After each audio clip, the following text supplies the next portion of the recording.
Baik Bapak Ibu, Bismillahirrahmanirrahim. Assalamualaikum warahmatullahi wabarakatuh. Waalaikumsalam warahmatullahi wabarakatuh. Sebelumnya kami mengucapkan terima kasih Bapak Ibu atas kehadirannya dalam rangka kegiatan melakukan aksi nyata. Kegiatan ini merupakan rangkaian dari kegiatan pendidikan guru penggerak yang kami lakukan pada saat ini. Bersyukur kepada Allah atas segala rahmat dan karunia-Nya sehingga alhamdulillah kita dapat hadir bersama pada kegiatan penyebaran aksi nyata, menyebarkan pemahaman dan pengalaman penerapan budaya positif di SMK Negeri 2 Pariaman. Salawat beriring salam tak lupa kita hadiahkan kepada Nabi besar Muhammad SAW. Allahumma sholli ala sayyidina Muhammad wa ala ali sayyidina Muhammad. Bapak Ibu, seperti yang kami sampaikan tadi, bahwasannya ini merupakan satu rangkaian dari kegiatan pendidikan guru penggerak yang kami lakukan pada saat ini. Dalam materi ini, nanti kami akan menjelaskan beberapa hal yang telah kami pelajari sebelumnya, yakni konsep inti dalam mengembangkan budaya positif, yakni terdiri dari beberapa item. Yang pertama nanti kita membahas mengenai disiplin positif, teori kontrol, posisi kontrol guru, teori motivasi, kebutuhan dasar manusia, keyakinan kelas, dan terakhir nanti kita akan membahas segitiga restitusi. Yang kesemuanya ini adalah untuk mengupayakan bagaimana budaya positif itu ada di lingkungan sekolah kita di SMK Negeri 2 Pariaman. Bapak Ibu, disiplin positif yang pertama yang akan kita bahas. Jadi disiplin positif ini merupakan bentuk kontrol diri kita untuk melakukan tindakan berdasarkan kebijakan universal, di mana hal tersebut dilakukan karena ada rasanya tanggung jawab yang muncul dari dalam diri tanpa ada unsur paksaan dari orang lain. Jadi kita berupaya untuk menerapkan disiplin-disiplin positif dalam sekolah kita ini, seperti menegakkan aturan yang berlaku yang ada di sekolah kita. Selanjutnya ada teori kontrol. Kita harus menyadari bahwasanya sebagai guru kita tidak bisa mengatur anak sesuai dengan apa yang kita inginkan. Kita harus paham bahwasanya yang pertama, ilusi guru mengontrol murid. Tidak ada seorang guru yang bisa mengontrol muridnya kecuali murid tersebut mengizinkan dirinya untuk dikontrol. Artinya seperti ini Bapak Ibu, kita nggak bisa memaksakan anak itu sesuai dengan apa yang kita kehendaki kalau anak tersebut tidak mau untuk kita bina. Jadi itu berdasarkan kembali kepada diri anak kita tersebut. Jadi memang kalau anak itu mau dikontrol, baru kita bisa mengupayakan untuk menegakkan disiplin dan ingatkan dan lain-lainnya. Yang berikutnya adalah ilusi bahwa semua penguatan efektif dan bermanfaat. Jadi apa yang kita lakukan itu adalah kegiatan yang bermanfaat. Berikutnya adalah ilusi bahwa kritik akan membuat orang merasa bersalah, dapat menguatkan karakter. Dengan kritik mereka akan merasa buruk dan gagal sehingga sudah untuk bangkit kembali membentuk karakter yang diinginkan. Jadi ketika anak bersalah, kita harus mengkritiknya dengan cara yang baik. Tidak bisa kita langsung menyalahkan karena tidak semua anak siap untuk dikritik dan untuk disalahkan. Berikutnya adalah ilusi bahwa orang dewasa memiliki hal untuk memaksa perilaku memaksa. Tidak efektif untuk jangka waktu yang panjang, akan membentuk hubungan permusuhan. Jadi kalau kita memaksakan sesuatu kepada anak, kadang-kadang imbasnya tidak baik kepada diri anak tersebut karena ada rasa perlawanan yang akan muncul dalam diri anak sehingga anak akan melawan kepada kita. Itu adalah teori kontrolnya. Berikutnya ada beberapa motivasi yang perlu kita pahami itu terhadap diri kita dan kepada anak-anak murid untuk melakukan sesuatu. Jadi anak-anak itu melakukan sesuatu karena ada beberapa motivasi dalam diri mereka. Itu harus kita pahami. Yang pertama yakni untuk menghindari hukuman atau ketidaknyamanan eksternal. Jadi anak-anak mau melakukan sesuatu itu ibaratnya ini untuk menghindari hukuman saja. Artinya ini terpaksa. Karena terpaksa mereka melakukannya. Yang kedua, untuk mendapatkan imbalan atau penghargaan. Jadi orang anak melakukan sesuatu karena dia hanya ingin mendapatkan penghargaan atau imbalan. Misalnya siapa yang mau ke depan, ibu kasih nilai 10. Siapa itu juga tidak sebenarnya dari eksternal. Anak mau maju ke depan hanya karena dia ingin mendapatkan nilai 10. Dan ketika tidak ada lagi nilai yang kita berikan ke anak, siapa yang mau ke depan? Mereka nggak mau, karena nggak ada lagi imbalan. Karena mindset mereka melakukan sesuatu itu karena hanya ada imbalan yang mereka harapkan. Dan yang ketiga, ini yang paling bagus. Mereka melakukan sesuatu itu untuk menjadi orang yang mereka inginkan dan menghargai diri sendiri dengan nilai-nilai yang mereka percaya.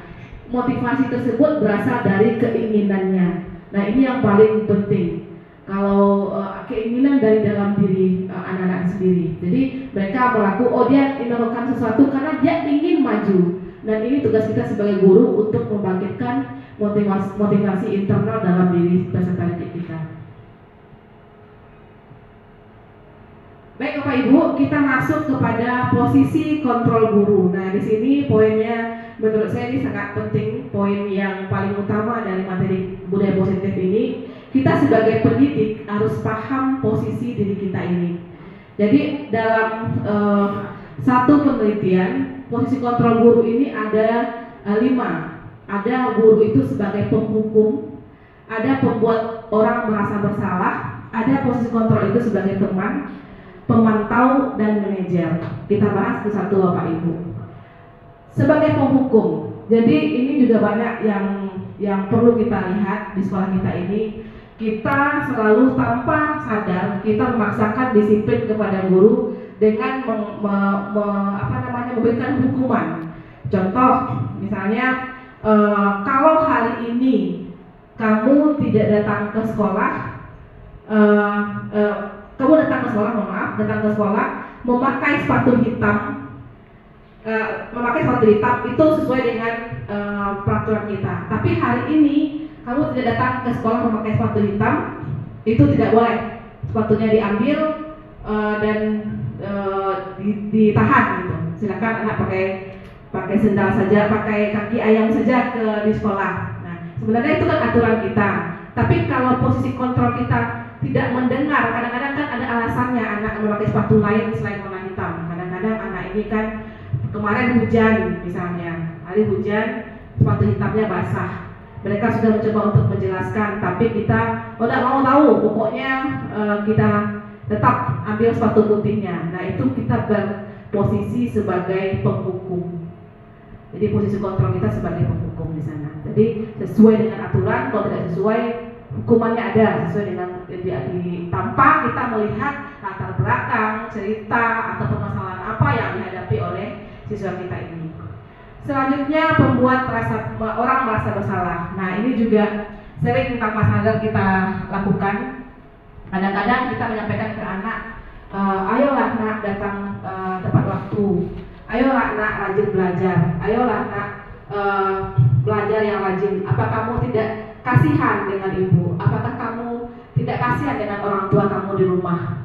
Karena orang tua kamu sudah menyekolahkan kamu, memberikan ini. Tanpa sadar, sebenarnya kita sudah memposisikan diri kita sebagai pembuat rasa bersalah. Jadi anak akan merasa, oh iya ternyata saya sudah melanggar apa yang telah diajarkan oleh orang tua saya. Itu pembuat rasa bersalah.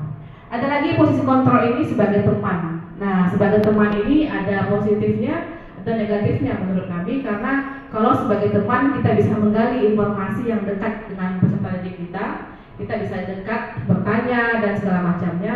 Namun kadang-kala kalau kita memposisikan diri kita sebagai teman, anak-anak ini kadang cenderung lebih tidak menganggap kita, mengacuhkan kita, terkesan tidak menghargai karena dia menganggap posisi kontrol kita sebagai teman. Yang berikutnya adalah posisi kontrol guru sebagai pemantau. Nah, kalau sebagai pemantau bagaimana Bapak Ibu? Melihat, nah ini anak ini gimana ini? Apakah sesuai dengan perkembangannya? Kalau dia yang salah kita tegur. Ya, ini kenapa ini? Nah, itu sebagai pemantau. Dan yang paling bagus dari 5 posisi kontrol guru ini adalah sebagai manajer. Apa itu sebagai manajer? Sebagai manajer artinya kita mengumpulkan murid tersebut, bertanya kepada murid tersebut apa alasannya melakukan sesuatu, apa solusinya. Nanti anak-anak sendiri bukan kita yang berikan solusi, Kita tanya hatinya, dia tahu, oh ini ternyata saya salah Bu, solusinya bagaimana? Seperti ini solusinya. Nah, solusi itu yang kita terapkan bersama. Dan paling bagus posisi kontrol kita ini adalah sebagai manajer. Selanjutnya, materinya adalah kebutuhan dasar manusia. Ada 5 kebutuhan dasar manusia yang mengakibatkan dasar kita itu bersikap, Bapak Ibu. Begitu juga dengan murid kita. Jadi ada 5 kebutuhan dasar mereka itu, mereka menentukan sikap. Yang pertama, kebutuhan bersifat biologis atau bertahan hidup. Jadi kita tanpa sadari kadang-kadang, misalnya ini Bapak Ibu ya, ini misal di SD pernah saya dengar ini ada anak yang suka ngambil makan siang, makan pagi atau sarapan temannya yang dibawa dari rumah. Kalau kita lihat itu kenapa dia suka mengambil makanan? Ternyata kalau kita dianalisis oleh gurunya, oh ternyata anak ini lapar. Orang tuanya tidak menyiapkan bekal dari rumah. Nah, dasarnya untuk melakukan mengambil makanan temannya ini karena dorongan dari biologis tadi, kebutuhannya ini tidak terpenuhi. Itu di dasarnya. Yang kedua adalah kebutuhan kasih sayang dan rasa diterima. Nah, ini penting sekali. Banyak juga siswa kita di sekolah ini yang mungkin di BK juga kita dengar anaknya yang broken home, tidak dapat perhatian dari kasih sayang oleh orang tuanya, sehingga dia cari muka ke kita, caper, cari perhatian dan kebablasan mungkin. Nah, ini juga mungkin kita lihat, oh ternyata anak ini berbuat karena dia pengen diperhatikan dan tidak dapat kasih sayang. Berikutnya adalah kebutuhan kekuasaan dan penguasaan, pengakuan atas kemampuan. Jadi kadang-kadang anak ini cari perhatian juga karena pengen dilirik. Kita sebagai guru nggak meliriknya. Anak ini merasa dia bisa, dia mampu. Nah, itu kekurangan kita kadang-kadang nggak bisa melihat anak secara umum dan universal. Ternyata si anak ini dia pengen sekali dihargai. Dia pengen diakui kemampuannya, tapi tidak terpenuhi. Nah, ini dasarnya bertindak seperti itu. Terus adalah kebutuhan kebebasan atau membuat pilihan. Jadi ada kebutuhan berikutnya adalah ada anak ini yang pengen bebas. Kan kita melihat kenapa Kak sering terlambat, apalagi Kak Bu. Kenapa seperti itu? Panik. Kenapa nggak mau belajar, nggak mau masuk? Nah, kadang dia pengen keluar karena dia pengen bebas, mengeksplorasikan dirinya bebas. Habis itu kebutuhan kesenangannya. Ada lagi anak yang bermain bagawi-gawi, ibaratnya bahasa kitanya, karena mereka ingin bersenang-senang dengan temannya. Jadi itu kebutuhan yang mendasari kebutuhan dasar manusia yang kadang-kala mendasari manusia itu berbuat atau murid kita itu berbuat. Lanjut Bapak Ibu. Sampai di sana dulu ada yang mau ditanyakan? Kalau tidak kita lanjut.